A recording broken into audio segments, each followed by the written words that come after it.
নমস্কার বন্ধুরা, তোমাদের সকলকে আমার চ্যানেলে স্বাগত জানাই।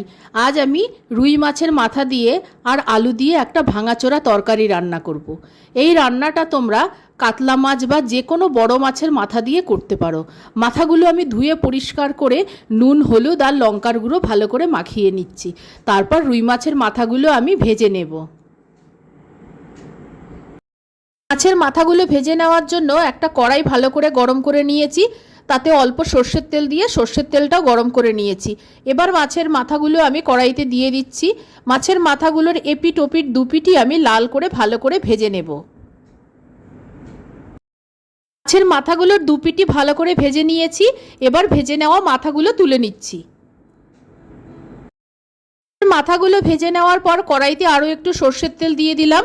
সর্ষের তেলে 1 চামচ জিরে আর একটা তেজপাতা ছিঁড়ে ফোড়ন দিলাম। যেহেতু মাছের মাথা দিয়ে আলুর ভাঙাচোরা তরকারি রান্না করব, তাই আলুগুলো একটু বড় টুকরো করে কেটে নিয়েছি আর একটু বেশি পরিমাণে আলু নিয়েছি। আলুগুলো ধুয়ে পরিষ্কার করে নিয়েছি। দুটো বড় সাইজের পেঁয়াজ ছোট টুকরো করে কেটে নিয়েছি। এবার এই পেঁয়াজগুলো আমি ফোড়নের মধ্যে দিয়ে দিচ্ছি। ফোড়নটা ভাজা হয়ে গেছে। এবার কুচানো পেঁয়াজগুলো ফোড়নের মধ্যে দিয়ে দিলাম। পেঁয়াজটা একটু হালকা করে প্রথমে ভেজে নিচ্ছি। পেঁয়াজটা একটু হালকা ভাজা হতেই কেটে টুকরো করে রাখা আলুগুলো দিয়ে দিলাম। আলুগুলো আমি আগে ভেজে নিতে পারতাম, কিন্তু রান্নায় একটু কম তেল ব্যবহার করব বলে আমি পেঁয়াজের সঙ্গেই আলুগুলো ভেজে নিচ্ছি। তবে আলু আর পেঁয়াজ লাল করে ভেজে নিতে হবে। পেঁয়াজ আর আলুটা খুব ভালোভাবে ভাজা হয়ে গেছে। এখন আমি এক এক করে বাকি সব মশলা অ্যাড করে দিচ্ছি। প্রথমেই দিয়ে দিলাম আন্দাজ মতো নুন,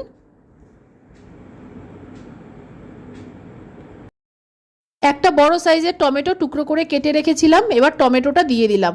টমেটোটা কিছুক্ষণ নাড়াচাড়া করে নেব, যতক্ষণ না টমেটোটা একটু নরম হচ্ছে। টমেটোটা একটু নরম হতেই এবার বড় 1 চামচ আদা আর রসুন বাটা দিয়ে দিলাম। আদা আর রসুনটা আমি একসঙ্গেই বেটে রেখেছিলাম, সেইটা 1 চামচ ভর্তি দিয়ে দিলাম। আদা রসুনের কাঁচা গন্ধটা চলে যাওয়া পর্যন্ত আমি আদা রসুনটাকে ভেজে নিচ্ছি।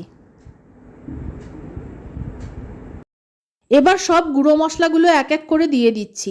প্রথমে দিয়ে দিলাম 1/2 চামচের একটু বেশি হলুদ গুঁড়ো, তারপরে দিয়ে দিলাম আন্দাজ মতো লাল লঙ্কার গুঁড়ো।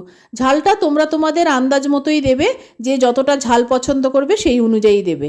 তারপরে দিয়ে দিলাম 1/2 চামচের একটু বেশি ধনের গুঁড়ো আর 1/2 চামচের একটু বেশি জিরের গুঁড়ো।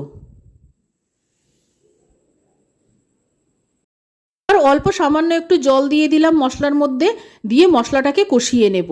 ফ্লেমটা লো টু মিডিয়াম রাখবো। যতক্ষণ না পর্যন্ত মশলাটা থেকে তেল ছাড়বে ততক্ষণ পর্যন্ত মশলাটা কষাতে থাকবো।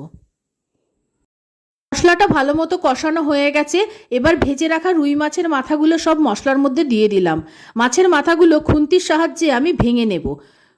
ভেঙে নেওয়ার পর মশলা আর মাছের মাথাগুলো আরেকবার ভালো মতো মিনিট খানেক আমি কষিয়ে নেব।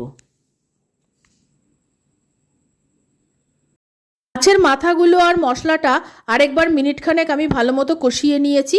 আর আলুগুলো ভাজার সময় আর মশলা কষাতে কষাতেই প্রায় সেদ্ধ হয়ে এসেছে। এবার আমি আন্দাজ মতো জল দিয়ে দেব। খুব বেশি জল লাগবে না, কারণ আলু প্রায় সেদ্ধ হয়ে এসছে। আমি অল্প জল দিয়ে দিচ্ছি। আন্দাজ মতো জল দিয়ে দিয়েছি। এবার সব কিছু একবার নেড়ে ভালো মতো মিশিয়ে দিচ্ছি।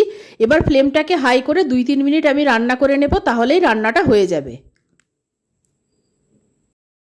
ঝোলটা ভালো মতো ফুটে গেছে, নুন ঝাল সবই ঠিক আছে, আলুগুলোও সেদ্ধ হয়ে গেছে। এবার আমি অল্প একটু গরম মশলার গুঁড়ো ছড়িয়ে দিলাম। রান্নাটা প্রায় হয়ে এসেছে, নুন ঝাল সবই ঠিক আছে। স্বাদটা বাড়ানোর জন্য আমি অল্প একটু ঘি দিয়ে দিলাম।